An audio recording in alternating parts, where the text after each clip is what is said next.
Hey guys, this is Marcel Irnie, Racing News, August 21st, 2023, reporting at 11:35 a.m. from Ken Windsor.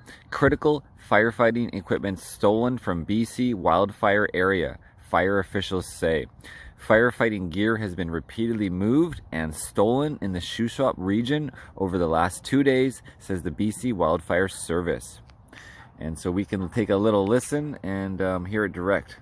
It's really making it difficult for structure protection staff to be successful there.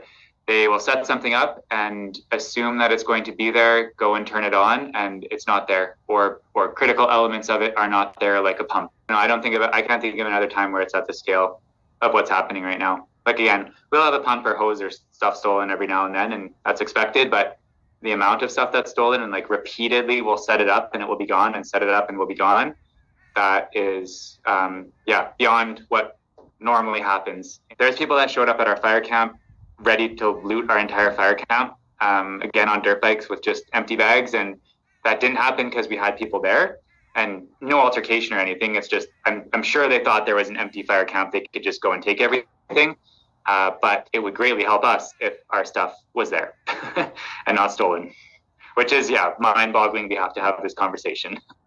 Mind-boggling. Absolute eco-terrorists, or people who are just terrible human beings paid for eco-terrorism.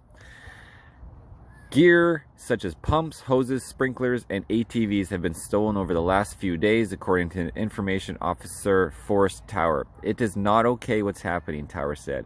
It could get to the point where we're not able to work in that area. Arsonists. Yeah, so wild, guys. These eco-terrorists, the fires can be started from several different reasons, but in Alberta, we know there was 650 fires so far, and 500 of those were human set, human caused, whether it's accidental or on purpose, arson, or just, having mistakes made by people. But 500 out of 650. Daniel Smith said this on a press conference just recently, and in response to people talking about, is this climate change, or is this climate hysteria, etc. Well, over the last 10,000 years, the temperature of Earth and the climates has been going up and down on a scale, and the CO2 has not been in direct relation to that at all. And since the late 1890s, when they started actually doing meteorology and measuring, we were in the low point, one of the lowest points of temperature. So it is going to rise, because it was 2.5 degrees 5,000 years ago warmer, and now it's been dropped in the last couple thousand years, and now it's going to be on its way up. So, but even so, if it's changed 1/30th of a degree, that is not the reason these fires are happening. The reason these fires are happening is because the man-made structures not cleaning up the forest, the fire management has not been done, and we can get into that. By the way, guys, I am reporting from Oregon, and it's beautiful outside. Let me show you. We had some smoke in the sky yesterday from the fires. It worked its way to the Oregon coast, but now on Cannon Beach, it's a clear day, so it's nice to be away. It's nice to not be in the Okanagan. I'm not really looking forward to going back to Smokanagan right now, with just terrible breathing in the air, etc. Now people really actually need to wear masks, not breathing barriers, but actual masks with an actual filtration system.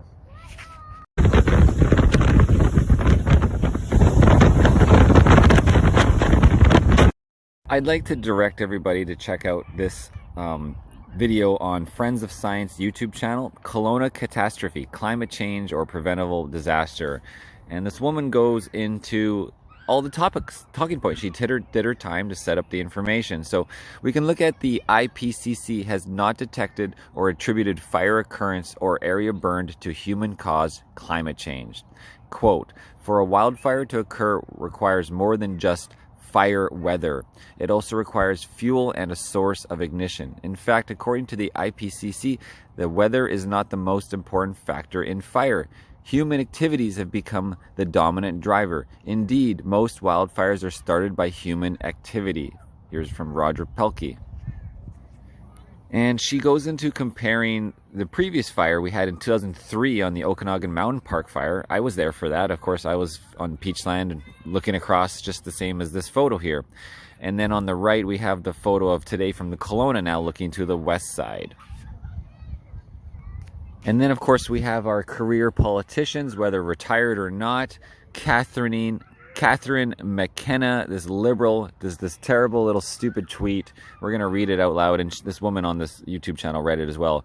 Conservative politicians want to fight about a price of carbon pollution. You want to make it free to pollute while Canadians pay with their lives threatened, homes destroyed, and their communities obliterated. So what are you going to do? You are the arsonist. This politician is calling the Conservatives the arsonist. Look at this. This is how they do their talking points, huh? Liberals.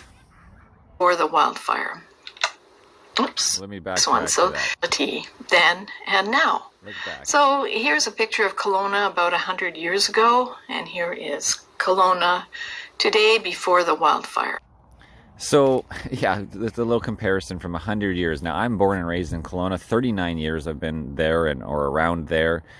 Historically, this is a grassland landscape, and land use transitioned to orchards. Almost a century later, it is largely high-density urban, choked with trees and grassland replaced with scruffy forests. Grasslands have a fuel load of about 0.3 kilograms to square meter. Now, scruffy forests have about 5 kilograms to square meter. There is about 16 times more fuel in the forests than grasslands, but the head fire intensity is 166,000 more intense. Head fire is the line of fire that moves with the wind. Some more stats on the Kelowna. In 2003, Kelowna was about 95,000 people. The population today is 140. So it's a good 40% increase. West Kelowna was about 20,000 in 2003 and now about 36,000. So again, another 40-some% increase.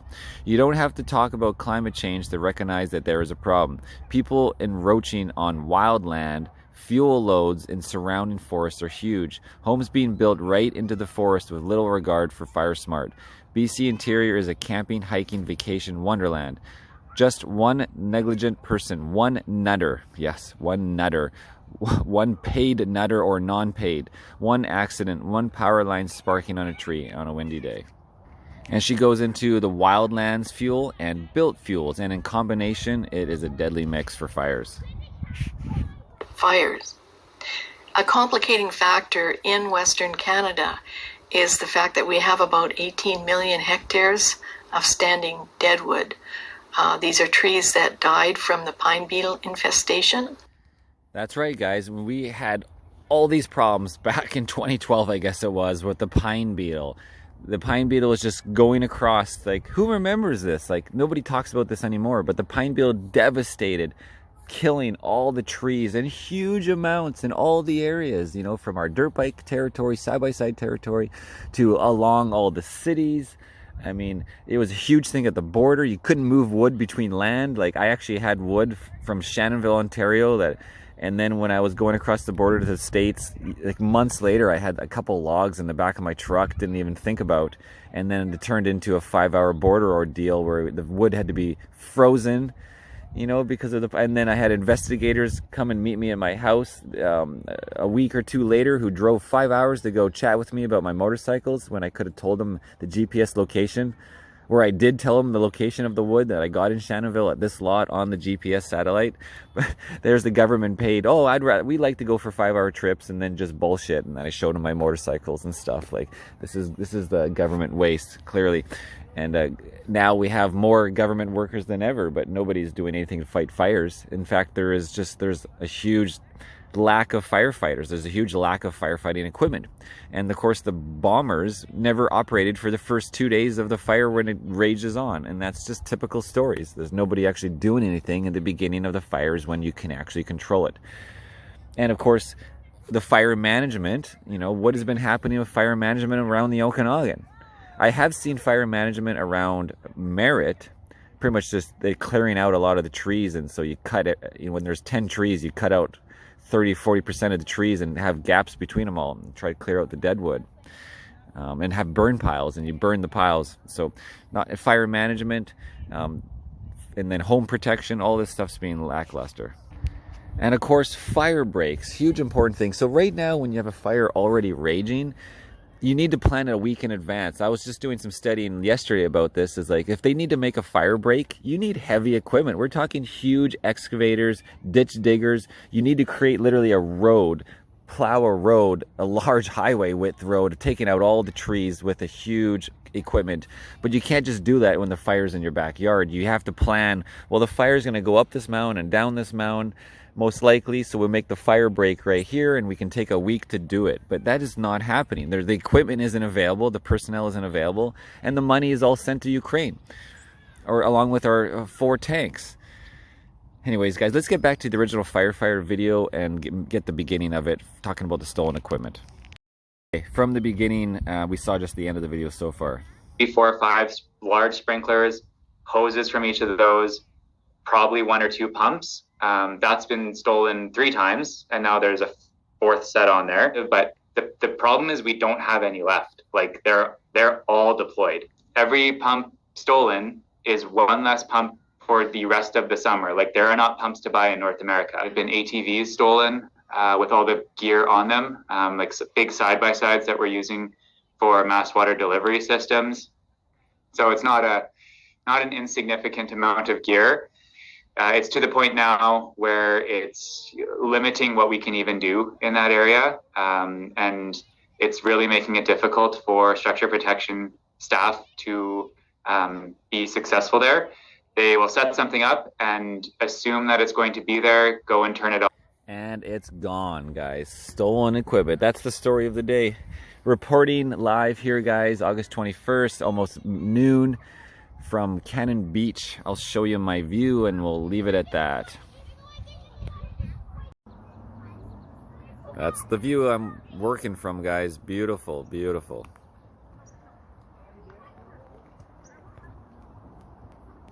Little boondocking spot.